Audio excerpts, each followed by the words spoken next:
Today we've got a few more rules patches and updates to 40k. Codex Towers received some important clarifications, Bodyguards and Monkar with actions have all seen some updates, and there's a few important updates for the game in general from the Warzone Nachmund mission pack.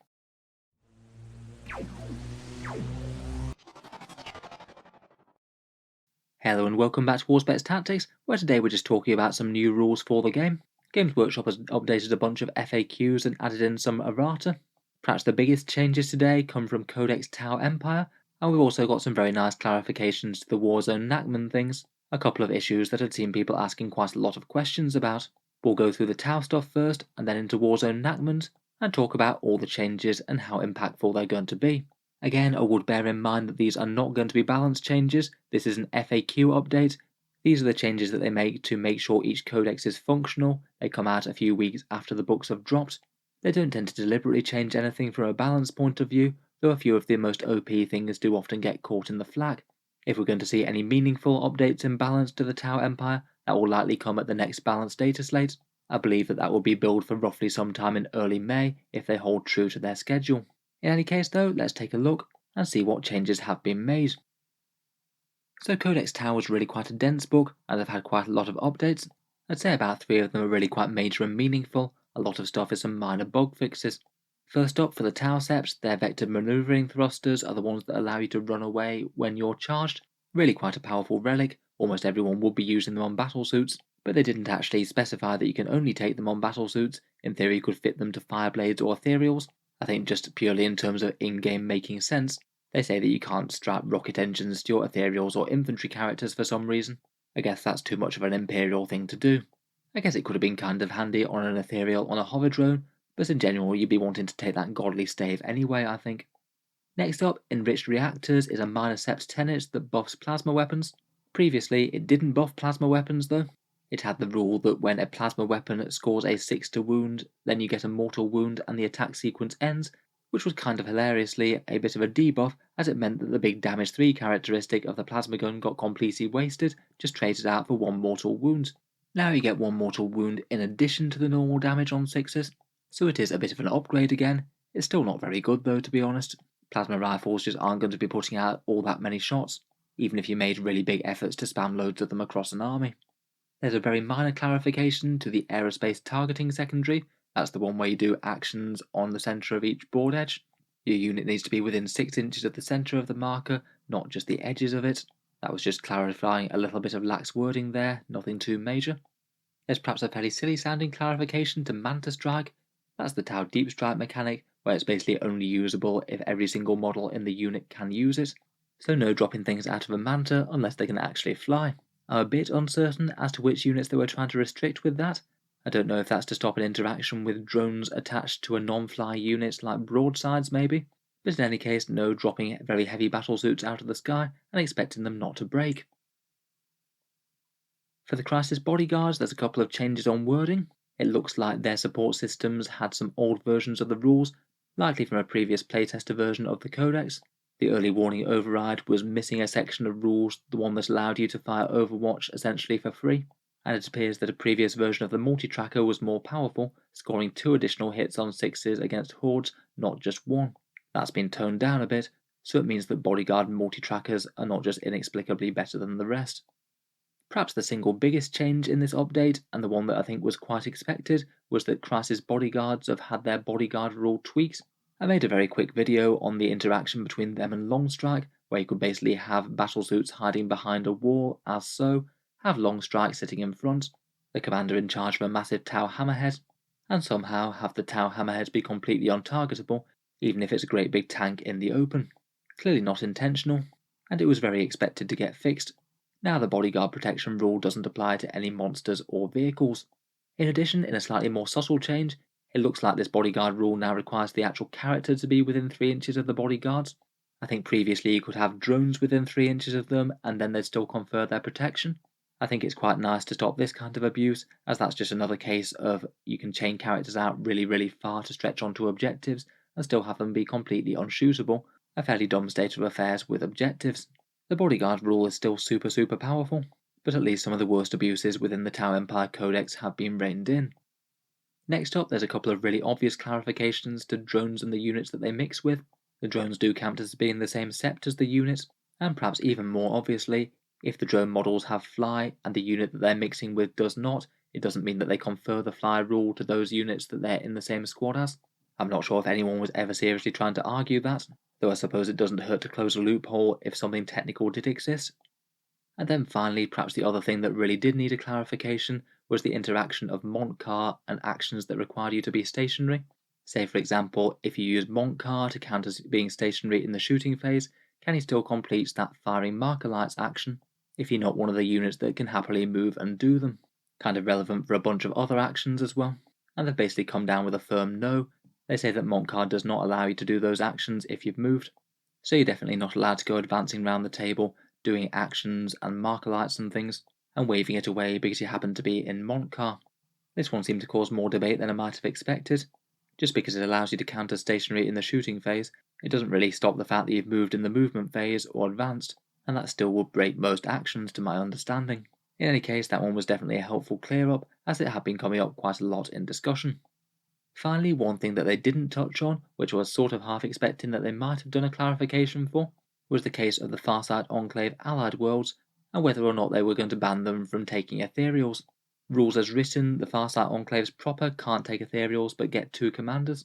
But if you want to, you can exploit a bit of a loophole, give up Commander Farsight, declare yourself an allied world of the Enclaves. You don't get the 2 commanders, but you can take ethereals along. It does feel kind of unintended to me. I was half expecting them to say, no, you can't take ethereals if you're an allied world to the Enclaves, but they don't seem to have errated it at this point at least. Looks like that's still a legal army construction, and a very powerful one at that.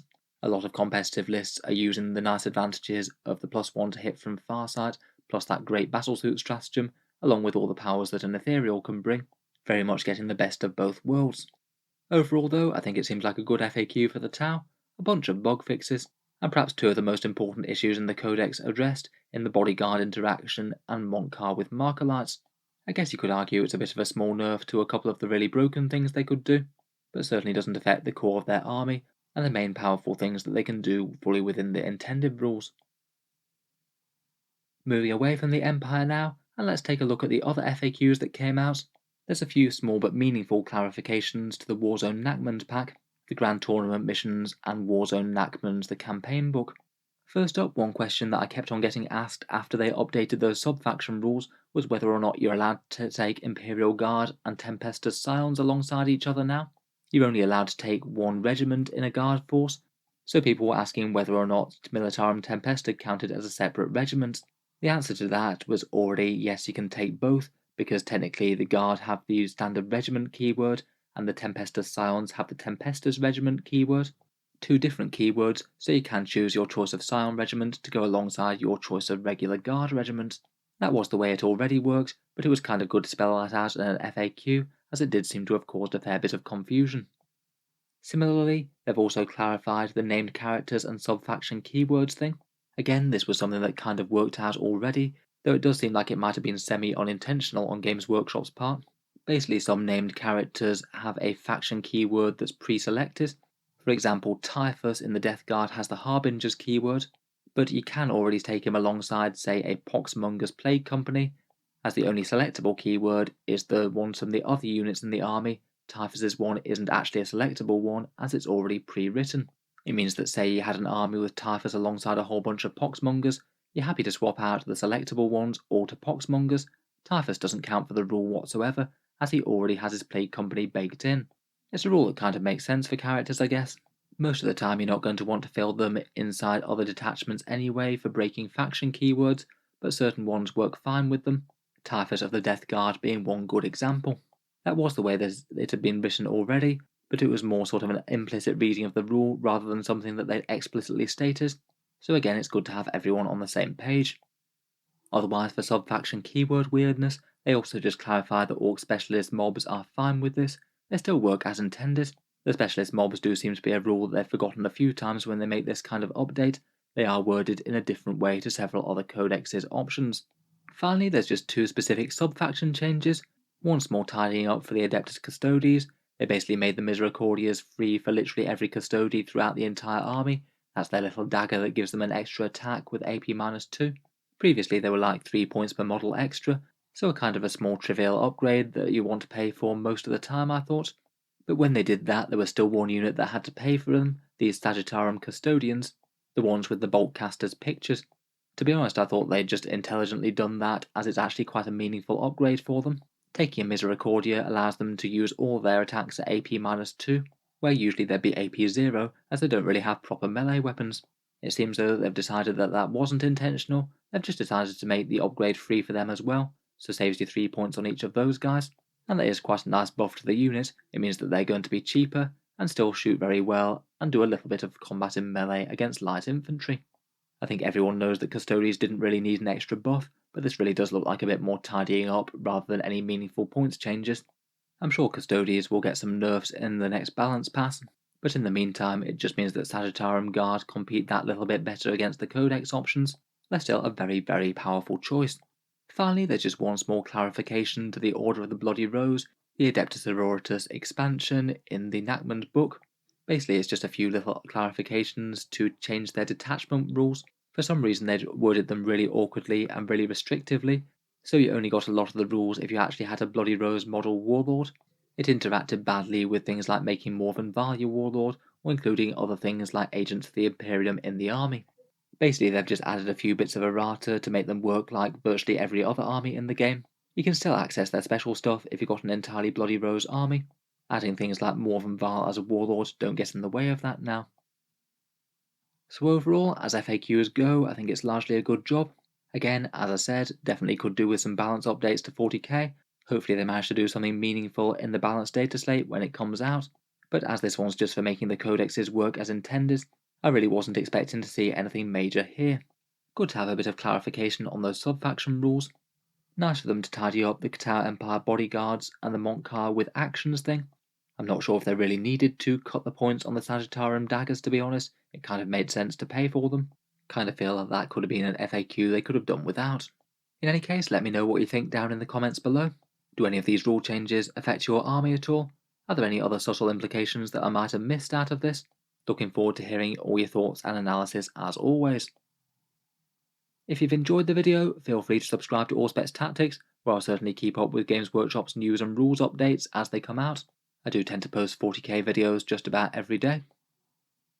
Finally, if you have been enjoying all the videos on the channel, I would just like to mention that Auspex Tactics does have a Patreon page, and you can find that down in the video description below. Channel patrons do get a fair few advantages, seeing certain videos early, regular votes to see what sort of things come next for the channel, and automatic entry into the regular prize giveaways with the chance to win some really big model kits each month. If any of that sounds good to you, or you'd just like to help support, the link is down in the video description. In any case, a massive thank you for listening, and I'll hope to see you guys next time.